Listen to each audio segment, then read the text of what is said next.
Any other review sheets? Have we done here? Thank you. Appreciate it. Okay. Are these spare ones? Anybody else need a blue form?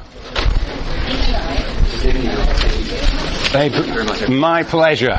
Blue form. Anybody else need a blue form?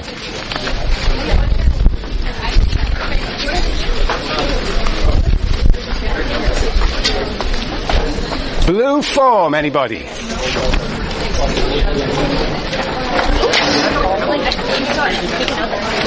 Everybody's got one. So you should fill, as it says, 4 preferences. That's the only way we can handle this. Professor. I forgot to ask you, how you like to be called in class. Well? I don't have a thing about it. Oh, I don't have a thing about it. Anything that comes to mind. Life is tough. Fill out a full form. Thank you. Let me do a little bit of talking while you're filling out the form. Shush, shush, shush, shush.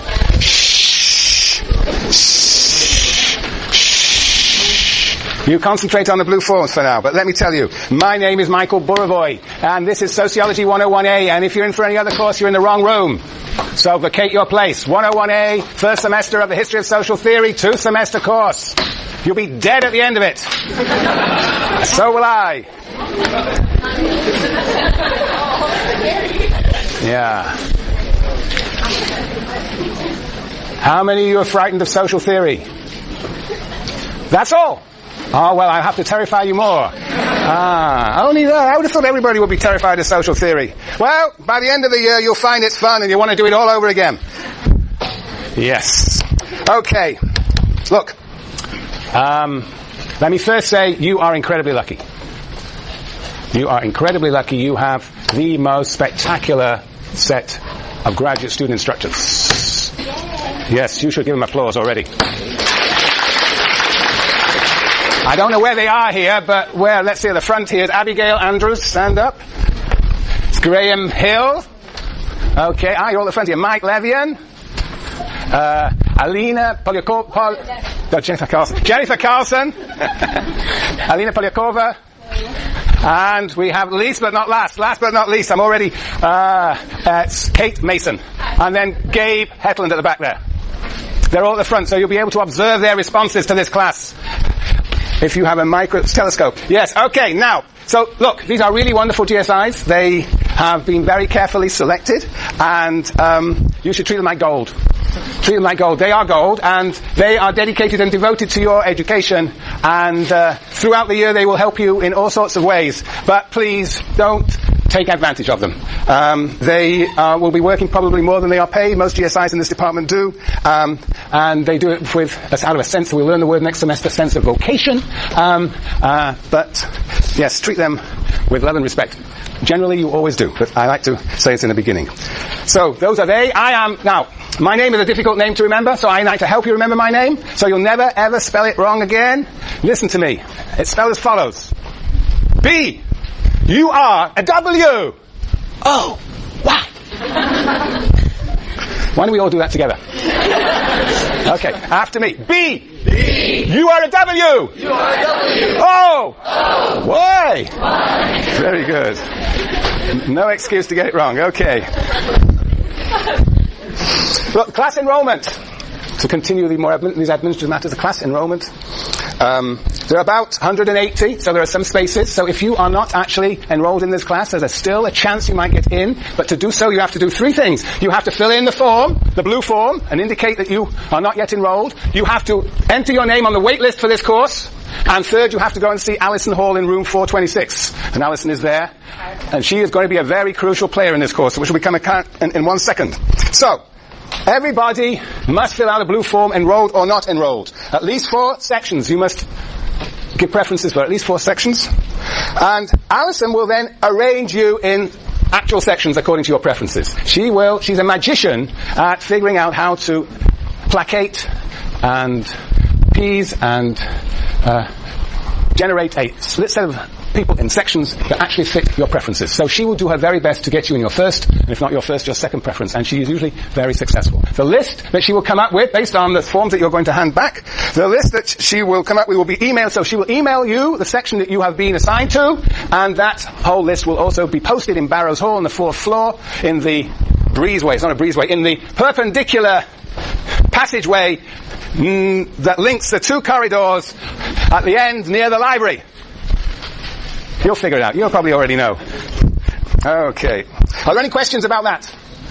You'll be emailed on Tuesday. They'll be posted on Tuesday afternoon. Sections begin Wednesday, 8 a.m. Wednesday, 8 a.m. Yes. All right. Okay, my office hours. Well, it's on the syllabus. It's 6:30 to 8 on Mondays, 5:30 to 7 on Tuesdays, in Barrows 454. This is an incredibly cheap course. It's the cheapest course in Cal. $40. One book, one reader. Books, the Marx Engels reader, edited by a man called Tucker, who's made a lot of money from this book, even though Marx and Engels really should have made the money. And you know, as you will find out, Marx was a very poor guy. Very poor guy. Yes. My office hours are on the syllabus. Yes, they are on page 2, towards the bottom. Okay. Right. So, it may be cheap, but it's going to be expensive in terms of the intellectual power that will be consumed in your devotion to these two texts, the reader and the, you'll need to fill out one of these. The reader and the book. So, let me tell you also about requirements for this course. They are relatively simple and straightforward. There is a midterm take-home exam that involves 3 short papers of about 1,000 words each, and then a final that will also involve 3 papers that will also be about that length, 1,000 words, i.e. short papers. Each of those exams, take-home exams, will be worth 40% of the grade, leaving 20% for section participation. Section participation has 3 components. It is attendance, it is participation actually in the section, that is, you're not supposed to sit there and stare either at the ceiling or at your fellow students. And finally, the assignments, the short, small assignments that your GSI will hand out to you. Those are the 3 moments of the 20%. But let me tell you, participation and going to sections is worth much more than 20%. It is the essence of this course. That is where you will learn social theory. That is where you will learn social theory, in sections, by actually performing social theory with your fellow students and your GSI. That is where the intense interrogation of these texts will take place. That is where your questions will be answered. That is where you will become great social theorists. And you will become great social theorists. And I will demonstrate it to you by the end of the year. Good.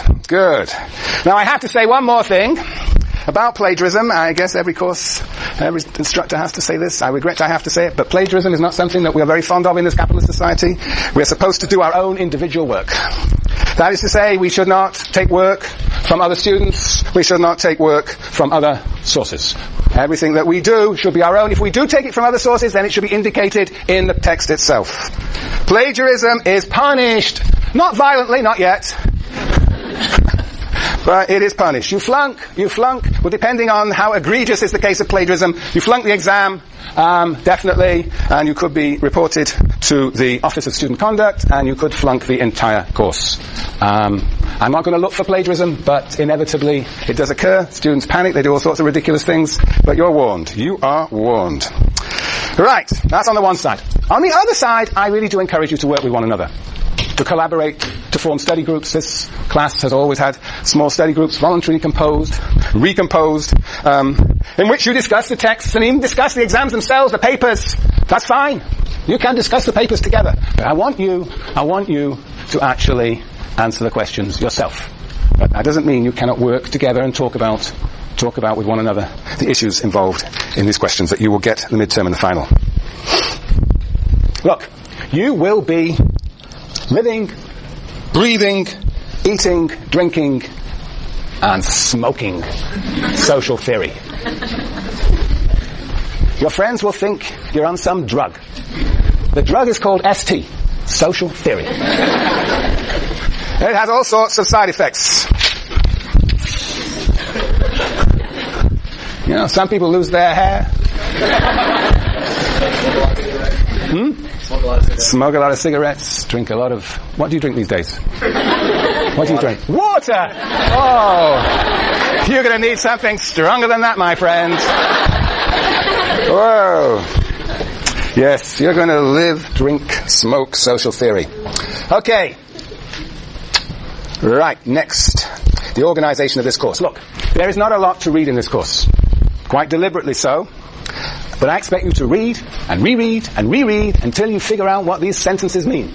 You will see the syllabus is I've carefully determined the pages that we shall read, and I want you to be reading them not once, not twice, but many times till you understand what Smith and Marx and Lenin and Gramsci and Fanon have to say. This is a course, from my point of view, a course in reading, in writing, and in thinking. And I believe that those three always go together. Through writing one learns to think and to read. Through reading one learns to write and think. There are three inseparable moments of this course. But I also expect you to grasp social theory. And I expect you to be living social theory, not just smoking it, but living it. Learning it as you would learn a language. Learning, not just absorbing it, but actually practicing it. And living it in the sense of seeing the world through the eyes of the various social theorists we will deal with. At the end of this year, you will pick up an op-ed piece in the San Francisco Chronicle and say, ha-ha, that's Smith. Or that's Durkheim. Or that's Weber. And they've missed out on Marx and Fanon. Yeah, right. And you'll be able to do the same with People magazine. And indeed, you'll already be able to do the same with a speech tonight.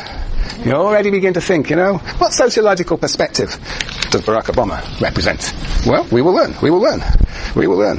Perhaps we'll bring him here. Perhaps he should take this course. No. Okay.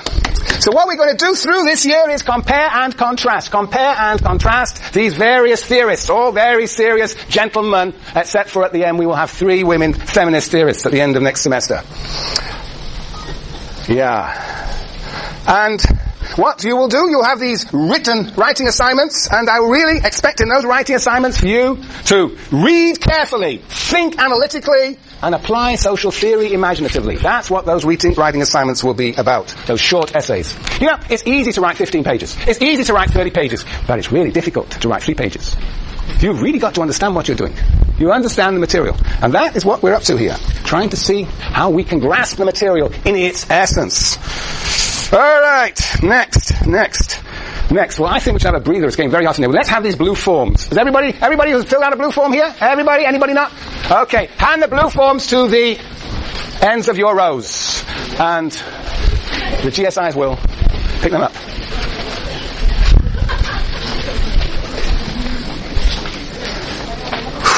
Jeepers, it is hot.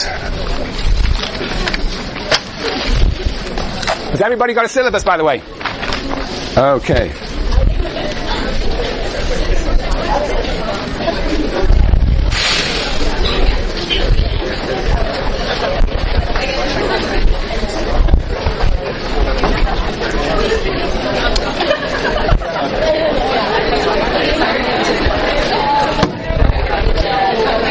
That's in for a loop.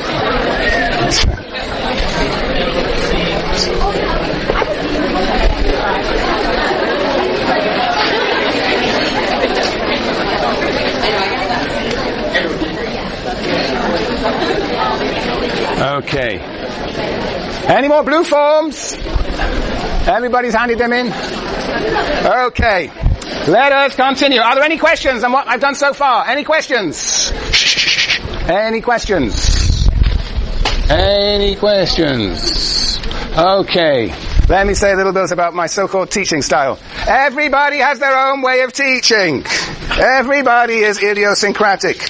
I'll tell you a few ways in which I am idiosyncratic, or at least the way this class is organized in an idiosyncratic fashion.